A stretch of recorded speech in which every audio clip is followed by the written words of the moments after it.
नीति है, उनका सबसे अहम मसला है, वोटर का सबसे मामला है। प्रवीण जी की बात में 100%।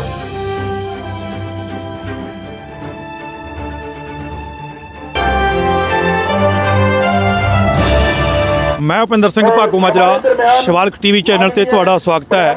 असीं हाँ मौजूद रिजर्वेशन चोर फड़ो मोर्चा के स्थान ते जिथे हुणे हुणे डॉक्टर अंबेडकर साहब के पोतरा साहब जसवंत राव जी अंबेडकर साहब पहुँच रहे ने। सो अज दे प्रोग्राम दीआं झलकियां दिखावांगे। ਵੱਡੇ ਵੱਡੇ जो लीडर ने उन्हां दीआं गल्लां बातां तुहाडे नाल करावांगे। सो तुसीं बड़े रहना शिवालक टीवी चैनल दे नाल।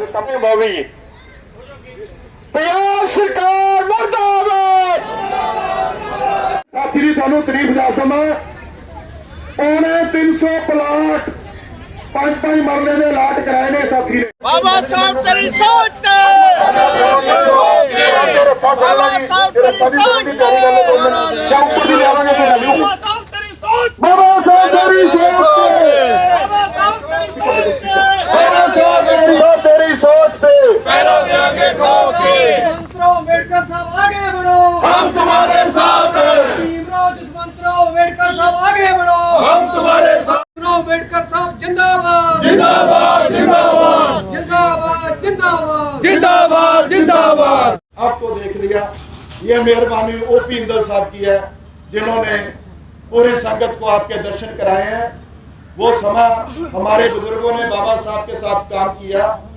आज खुशी का समय है कि आपके साथ काम करने का मौका मिल रहा है। बाबा साहब अमर रहे, अमर रहे, अमर रहे, साहब अमर रहे, अमर रहे, अमर रहे। एक ही बात है कि अम्बेडकर का मिशन पीछे नहीं जा सकता, ना गया ना जा सकता। बाबा साहब तेरी सोच समाज ਦੇ ਲਈ ਸਾਡੇ ਲਈ ਆਪਣਾ ਪਰਿਵਾਰ ਵਾਰਿਆ ਹੈ, ਸਾਡੇ ਦੇਸ਼ ਦੇ ਲਈ ਸਾਡੇ ਸਮਾਜ ਦੇ ਲਈ ਸਾਡੇ ਲਈ ਬਹੁਤ ਦੁੱਖ ਤਕਲੀਫਾਂ ਚੱਲੇ ਨੇ। ਉਹਨਾਂ ਨੇ ਆਪਣੇ ਪਰਿਵਾਰ ਦੀ ਆਪਣੇ ਬੱਚਿਆਂ ਦੀ ਪਰਵਾਹ ਨਹੀਂ ਕੀਤੀ। ਉਹਨਾਂ ਦੇ ਵਿੱਚੋਂ ਹੀ ਸੰਘਰਸ਼ ਦੇ ਵਿੱਚੋਂ ਕਿਤੇ ਉੱਪਰੇ ਹੋਏ ਸ਼੍ਰੀ ਭੀਮਰਾਓ ਜਸਵੰਤਰਾਓ ਅੰਬੇਡਕਰ ਸਾਹਿਬ ਜੀ ਸਾਡੇ ਦਰਮਿਆਨ ਪਹੁੰਚੇ ਨੇ। ਅਸੀਂ ਦਿਲ ਦੀਆਂ ਗਹਿਰਾਈਆਂ ਤੋਂ ਉਹਨਾਂ ਨੂੰ ਜੀ ਆਇਆਂ ਕਹਿੰਦੇ ਆ, ਦਿਲ ਦੀਆਂ ਗਹਿਰਾਈਆਂ ਤੋਂ ਉਹਨਾਂ ਦਾ ਧੰਨਵਾਦ ਕਰਦੇ ਆ ਤੇ ਆਸ ਕਰਦੇ ਆ ਜਿਸ ਤਰ੍ਹਾਂ ਪਹਿਲਾਂ ਸਟੇਟ ਸੈਕਟਰੀ ਸਾਹਿਬ ਅਵਤਾਰ ਸਿੰਘ ਸੋਤਾ ਜੀ ਤੇ ਰੇਸ਼ਮ ਸਿੰਘ ਕਾਲਾ ਜੀ ਕਹਿ ਕੇ ਹਟੇ ਨੇ ਕਿ ਜਿਹੜਾ ਬਾਬਾ ਸਾਹਿਬ ਡਾਕਟਰ ਭੀਮਰਾਓ ਅੰਬੇਡਕਰ ਸਾਹਿਬ ਦਾ ਕਾਫਲਾ ਹੈ ਉਹ ਰੁਕਣ ਵਾਲਾ ਨਹੀਂ। ਬੱਚਿਆਂ ਦੇ ਸਰਟੀਫਿਕੇਟ ਬਣਾਉਂਦਾ ਹੈ, ਡਾਕਟਰ ਨਾਲ ਕਹਿਣਾ ਪੈਂਦਾ ਹੈ ਕਿ ਇਹ 302 ਇੱਕ ਕਤਲ ਦੀ ਧਾਰਾ ਹੈ। ਇਹ 302 ਤੋਂ ਵੀ ਖਤਰਨਾਕ ਇੱਕ ਧਾਰਾ ਇਹਨਾਂ ਤੇ ਲੱਗਣੀ ਚਾਹੀਦੀ ਹੈ। ਜਿਹੜੇ ਲੋਕ ਸਾਡੇ ਕਿਸੇ ਪਰਿਵਾਰ ਦਾ ਹੱਕ ਮਾਰ ਕੇ ਗਾਂ ਦੀ ਗਾਂ ਕੇ ਪੀੜ੍ਹੀ ਦਰ ਪੀੜ੍ਹੀ ਆਪਦੇ ਨਿਆਣਿਆਂ ਦਾ ਜਿਹੜਾ ਹੱਕ ਪੂਰਾ ਕਰੀ ਜਾਂਦੇ ਆ ਔਰ ਉਹਨਾਂ ਦਾ ਢਿੱਡ ਭਰੀ ਜਾਂਦੇ ਆ। ਸਾਡੇ ਬੱਚੇ ਪੰਜਾਬ ਦੇ ਵਿੱਚ ਵਿਸ਼ੇਸ਼ ਕਰਕੇ ਰਾਜ ਮਿਸਤਰੀ ਨਾਲ ਦਿਹਾੜੀ ਕਰਦੇ ਆ, ਝੋਨਾ ਲਾਉਂਦੇ ਆ, ਖੇਤ ਮਜ਼ਦੂਰ ਦਾ ਤੌਰ ਤੇ ਕੰਮ ਕਰਦੇ ਆ। ਕੋਈ ਵਿਹਲਾ ਵਾਂਝਾ ਸਾਡਾ ਬੱਚਾ ਗ੍ਰੈਜੂਏਟ ਪੋਸਟ ਗ੍ਰੈਜੂਏਟ ਹੁੰਦਾ ਹੈ, ਉਹ ਵੀ ਨੌਕਰੀ ਤੋਂ ਵਾਂਝਾ ਰਹਿੰਦਾ।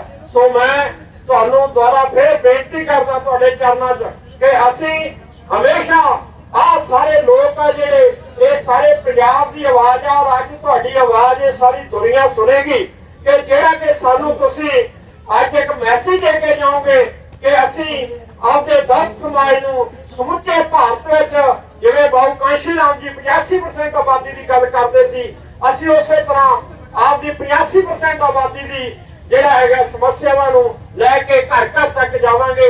ਜਿਨ੍ਹਾਂ ਘਰਾਂ ਤੱਕ ਅਜੇ ਤੱਕ ਉਹ ਲੋੜ ਨਹੀਂ ਪਹੁੰਚੀ ਜਿਵੇਂ ਦੀ ਲੋੜ, ਕਿਉਂਕਿ ਐਜੂਕੇਸ਼ਨ ਹੀ ਇੱਕ ਐਸਾ ਮੀਡੀਆ ਹੈ ਜਿਹਦੇ ਨਾਲ ਜਿਹੜੇ ਪਰਿਵਾਰ 'ਚ ਸਿੱਖਿਆ ਹੈਗੀ ਉਹ ਪਰਿਵਾਰ ਵਿਕਸਿਤ ਹੋ ਜਾਂਦਾ है।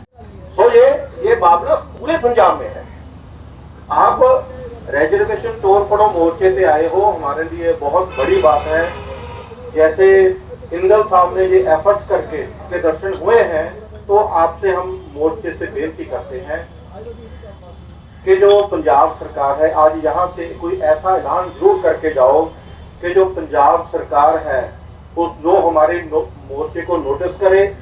अगर मोर्चे को नोटिस नहीं करती तो जो पंजाब की, हरियाणा की, हिमाचल की जितने भी SC BC OBC कास्टें हैं सरकार के रिलेटेड उनके, क्योंकि पंजाब ठीक है हरियाणा निकला तो पंजाब से ही है, हिमाचल निकला तो पंजाब से ही है। आज स्टेटें अलग अलग हो जाए लेकिन हमारा खून तो एक है। पूरा भारत एक गुलदस्ता है जैसे संविधान के रूप ਤੇ ਸਾਡੇ ਜਸਵੰਤ ਰਾਓ ਅਮੇਰਿਕਾ ਜੀ ਜੋ ਸਾਡੇ ਜਿਨ੍ਹਾਂ ਦੀ 11 ਵਜੇ ਤੋਂ ਉਡੀਕ ਤੁਸੀਂ ਕਰ ਰਹੇ ਨੇ ਤੇ ਉਹ ਆਪਣੇ ਵਿਚਕਾਰ ਪਹੁੰਚ ਗਏ ਨੇ ਤੇ ਉਹਨਾਂ ਨੂੰ ਇੱਥੇ ਸਾਰੇ ਹੀ ਐਸਸੀਬੀਸੀ ਮਹਾਪੰਚਾਇਤ ਦੇ ਆਗੂ ਸਾਹਿਬਾਨਾਂ ਵੱਲੋਂ ਜੀ ਆਇਆਂ ਧੰਨਵਾਦ ਕਹਿੰਦੇ ਆ ਤੇ ਉਹਨਾਂ ਦੀ ਲੋੜ ਸੀ ਅੱਜ ਜਦੋਂ ਜਿਨ੍ਹਾਂ ਦੀ ਰਗਾਂ 'ਚ ਖੂਨ ਐਸਸੀਬੀਸੀ ਲੋਕਾਂ ਵਾਸਤੇ ਜਿਨ੍ਹਾਂ ਦੀ ਰਗਾਂ 'ਚ ਖੂਨ ਸੀ ਜੇ ਡਾਕਟਰ ਅੰਬੇਡਕਰ ਜੀ ਨੇ ਗੁਰਤੀ ਦਿੱਤੀ ਹੋਈ ਜਿਨ੍ਹਾਂ ਦੇ ਪਰਿਵਾਰ ਦੇ ਮੈਂਬਰਾਂ ਤੁਹਾਡੇ ਵਿਚਕਾਰ ਪਹੁੰਚੇ ਨੇ ਇਹ ਸਾਰੀ ਜਿਹੜੀ ਹੈ ਸ੍ਰੀ ਓਪੀ ਬਿੰਦਲ ਜੀ ਦੀ ਧੰਨਵਾਦ ਹੈ ਜਿਨ੍ਹਾਂ ਦੀ ਅਗਵਾਈ ਹੇਠ ਇਹ ਸਾਰਾ ਜਿਹੜਾ ਫੰਕਸ਼ਨ ਵੀ ਚੱਲ ਰਿਹਾ ਹੈ ਤੇ ਜਿਨ੍ਹਾਂ ਨੇ ਅਗਵਾਈ ਕਰਕੇ ਇਹਨਾਂ ਦੇ ਦਰਸ਼ਨ ਸਾਰੀ ਸੰਗਤਾਂ ਨੂੰ ਰੂਬਰੂ ਕਰਾਏ ਨੇ ਤੇ ਗੱਲ ਕਰੀਏ ਬੜੇ ਲੰਬੇ ਸਮੇਂ ਤੋਂ ਬੈਠੇ ਨੇ ਇੱਥੇ 1.5 ਮਹੀਨਾ ਹੋ ਗਿਆ ਹਰ ਰੋਜ਼ ਹਰ ਆਗੂ ਆਪਣਾ ਆਪਣਾ ਯੋਗਦਾਨ ਪਾ ਕੇ ਇਸ ਧਰਨੇ ਦੀ ਜਿਹੜੀ ਦਿਨ ਪ੍ਰਤੀ ਦਿਨ ਚੜਾਈ ਹੁੰਦੀ ਜਾ ਰਹੀ ਹੈ ਇਹ ਤੁਹਾਡੇ ਸਾਰਿਆਂ ਦੇ ਸਹਿਯੋਗ ਨਾਲ ਹੈ ਤੁਹਾਡਾ ਅੱਜ ਇੱਕ ਇੱਕ ਕਦਮ ਚੱਲਿਆ ਸਾਡੇ ਸਿਰ ਮੱਥੇ ਹੈ कि हम कोई देर नहीं दे सकते। आज हम कुर्सी में बैठे हैं या धरने में बैठे हैं या यहाँ खड़े होकर बोल रहे हैं, ये सब मौलिक राइट, ये जो कंसेप्ट आया है, बाबा साहब अगर बाहर ना पढ़ते उनको भी नहीं पता लग रहा था कि ये ह्यूमैनिटी, ये एक ही भाईचारा के लोग हैं, एक ही राष्ट्र प्रेम के लोग हैं। तो साथियों, जहाँ तक इस परिवार की देन है उसकी हम कोई वो नहीं कर सकते, बराबरी नहीं कर सकते।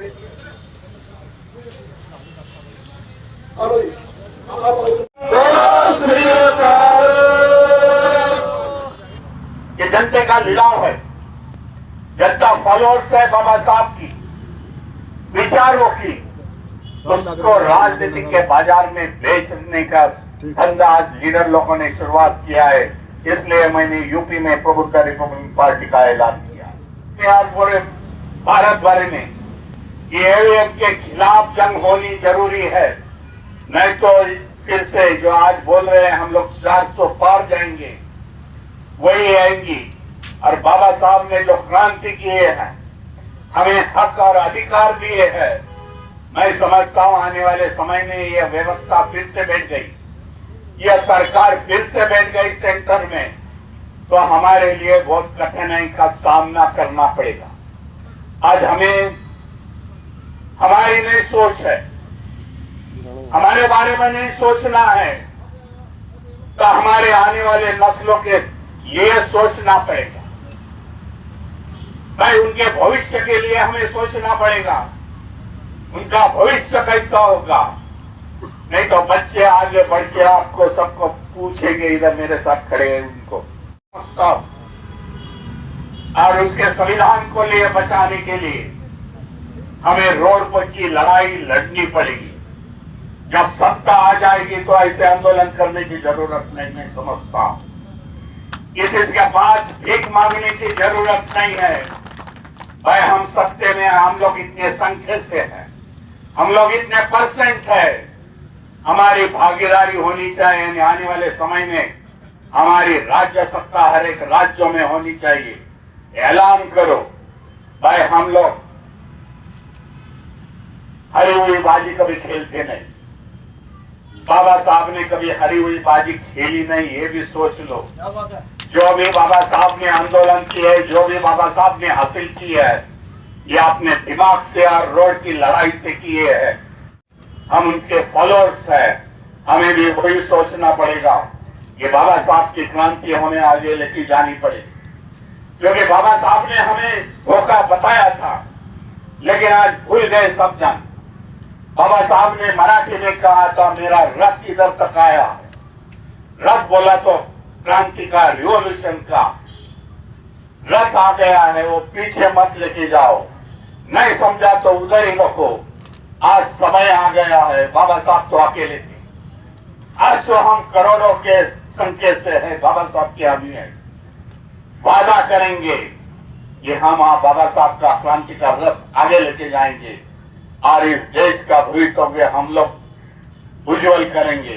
यही वादे के साथ मैं अपने वाणी को विराम देता हूँ। भाई देश में कॉन्ट्रैक्ट बेसिस स्कीम आती है, तो यहाँ के नेता, यहाँ के जो राज्यकर्ता केंद्र के है, राज्य के है, उनको भी कॉन्ट्रैक्ट बेस्ड सिस्टम में लगा दो, तो भाई हम लोग को न्याय मिलेगा। हम लोग क्या हमारी मांग छोड़ देंगे भाई? इस तरीके से देश में कॉन्ट्रैक्ट बेस्ड सिस्टम लाने का प्रयास यही है कि जो सरकारी कंपनियां है वो बेच चुकी है, जो कुछ बची हुई है 2024 में बेच गए तो वो भी बेच जाएगी। हमारे लिए कोई प्रावधान नहीं है।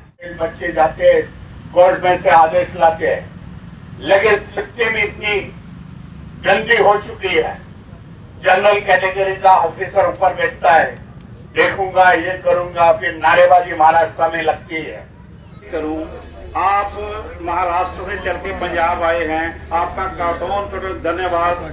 वाहिगुरू जी खालसा, वाहिगुरू जी। बाबा साहब की तस्वीर हर सरकारी कार्यालय में लगा रखी है, तो क्या उनकी करनी और कथनी में फर्क देखते हैं आप? जो यहाँ मैंने सुना है भाई, एक तो बाबा साहब की तस्वीर लेके उन्होंने ये पंजाब में सत्ते में आ गए। बाबा साहब की तस्वीर अभी सरकारी दफ्तरों में लग गई, लेकिन बाबा साहब के विचारों पर चलने वाली सरकार नहीं है। नहीं तो इस तरीके से ये धरना मोर्चा आंदोलन में लोग नहीं बैठते थे। जो सफाई कर्मचारी ने मुझे निवेदन दे दिया है, 500 लोगों को निकाल दिया है, ये मैं समझता हूँ गलत है। 15-15, 20-20 साल उन्होंने काम किया है, ये गलत काम है भाई। जो सरकार इन लोगों ने जो 33% इस पंजाब में है, उन्होंने भर भर के इनको वोटिंग दी है, सत्ते में लाए हैं। यहाँ के लोगों के जो बाबा साहब के विचारधारों पर चलने वाले लोग हैं, महापुरुषों के, बहुजन के महापुरुषों के विचारों पर चलने वाली यहाँ की जनता है। उन्हें एक उम्मीद थी भाई, राजनीति बदलाव आने के बाद हमारे स्थिति में कुछ बदलाव आ जाएगा, हमें कुछ सुविधा मिल जाएगी, हमारी सरकार आएगी। आज वो सब नष्ट हुआ है। कई उदाहरण हैं उसके, मैंने अभी दे दिए उनके। इसके लिए इस सरकार से आने वाले समय में हमारी जंग होगी। हम हमारे हक और अधिकार की लड़ाई हमारे प्लेटफॉर्म पर लड़ेंगे, ये आपको बताना चाहता हूँ। 13 की 13 सीटों पर आप पंजाब में लोकसभा लड़ने वाले हैं? अजुन तो कोई तैर नहीं किया है। तो रिपब्लिक पार्टी बनाई है, प्रबुद्ध रिपब्लिकन हाँ पार्टी, जी, उसका क्या रिस्पांस मिल रहा है आपको पंजाब में या नॉर्दर्न इंडिया में, क्या रिस्पांस मिल रहा है? सुबह मेरी बातचीत हो गई। यहाँ के जो रिटायर्ड गवर्नमेंट ऑफिसर्स है, 50-60 लोग थे, वहाँ से रिस्पांस मुझे अच्छा आया है कि यहाँ कुछ न कुछ पॉलिटिकल पार्टी शुरुआत करो। मैं मेरे अभी भाषण में बता दिया 1967 में रिपब्लिकन पार्टी ऑफ इंडिया थी और यहाँ सत्ते में थे, हमारे 2 मिनिस्टर थे।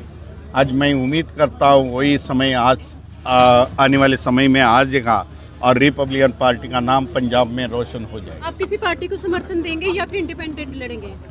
आज तक तो सोचा नहीं है, लेकिन हमारा प्रयास रहेगा कि संविधान को मानने वाली जो पार्टी है उसके साथ हम लोग जाएंगे। नहीं सर, जो बहुजन समाज पार्टी है वो भी अम्बेडकर की बात करती है। क्या आप बहुजन समाज पार्टी जो इंडिया में चल रही है, देश में यानी कि यूपी में उसने राज किया है, पंजाब में भी उसका बहुत दबाव है, क्या उनको आप काट करेंगे, क्या उनके साथ चलेंगे? भाई ये सोचना पड़ेगा, जो नेता है, जो बाबा साहब की विचारधारा मान्य और काशीराम की विचारधारा, बहुजन समाज के महापुरुषों की विचारधारा जब लेके चलता है तब जनता उसके साथ है। इस विचारधारा के पटरी से जो उतर गया वो लीडर हमारा नहीं है, ऐसा यूपी में चल रहा है।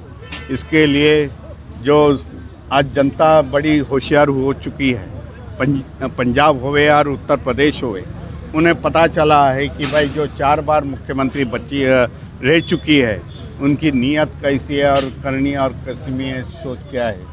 अम्बेडकर साहब, हम ईवीएम की बात कर रहे हैं कि ईवीएम को कंट्रोल किया जाएगा। क्या आप लोगों की तरफ से अभी तक लगता है कि 2024 में जो इलेक्शन आ रहा है उसमें हम कामयाब हो जाएंगे? ईवीएम से इलेक्शन मतलब नहीं होगा? हम लोग ने सभी political party means national level पर रजिस्टर्ड पार्टी को ऐलान किया है, भाई इस जंग में हम लोग तो उतरे हैं, आप भी उतर जाओ।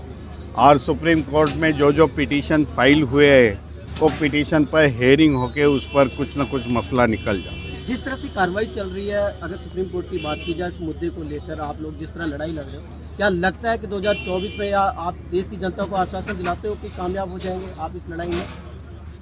ऐसा नहीं हुआ तो हमारा आंदोलन रोड का आंदोलन हो जाएगा और ईवीएम के खिलाफ हम लोग रोड पर आएंगे। महाराष्ट्र नहीं, पूरे देश भर के लोग रोड पर आ जाएंगे।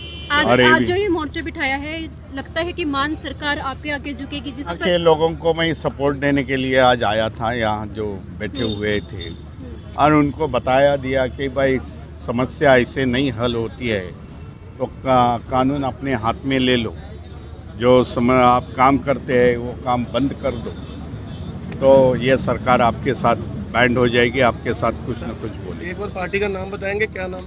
प्रबुद्ध Republican party. Thank you sir.